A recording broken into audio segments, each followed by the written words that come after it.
2025 भर्तियों का वर्ष आज ही सुनिश्चित करें अपना सिलेक्शन और डाउनलोड करें तैयारी कर लो ऐप।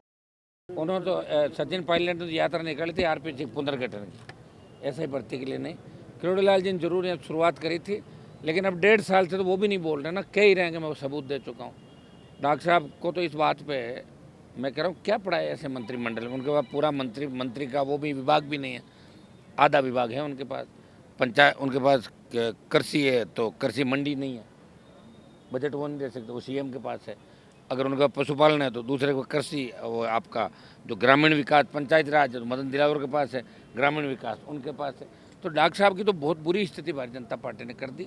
काश डॉक्टर साहब 18-17 मुझे छोड़ के नहीं जाते तो 18 में 50-60 सीट हमारी आ जाती और राजस्थान बदल जाता। लेकिन वो हाथ में लेके आंदोलन और इन बच्चों को बीच में छोड़ के चले गए। मैं उनसे कहना चाहूँगा कि डॉक्टर साहब आप जब यहाँ बैठते थे तो मेरे लिए रोज़ कहते थे हनुमान बेनीवाल क्या कर रहा है, तब तो मैं बजरी माफियाओं के खिलाफ लड़ रहा था लड़ाई, वो भी ज़रूरी थी। बजरी माफिया का दिमाग ठीक करना भी ज़रूरी था। मैं बजरी माफिया का दिमाग ठीक कर रहा था क्योंकि आप झंडे के साथ बैठे थे यहाँ पे बीजेपी के, इसलिए मैं आपके साथ नहीं बैठा। बाकी किरोड़ीलाल जी के साथ खूब संघर्ष मैंने सड़कों पे किया। और रही सचिन पायलट की बात, तो सचिन पायलट ने कोई संघर्ष कभी नहीं किया अपने जीवन के अंदर, संघर्ष किया ही नहीं।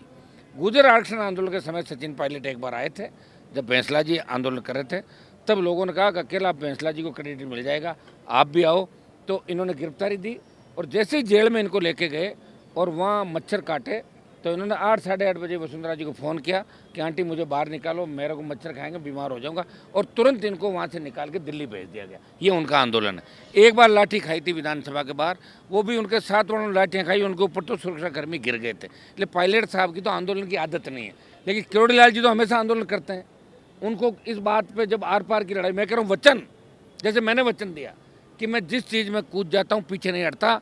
भारतीय जनता पार्टी को सबक सिखा के पार्टी बनाई, कांग्रेस में थोड़े गया वापस, जाता तो कांग्रेस में चला जाता।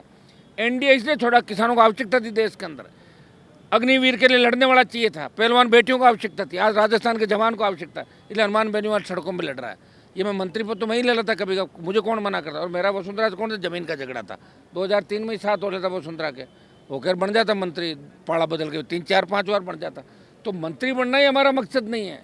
हम चाहते हैं कि राजस्थान का सम्मान देश में बढ़े,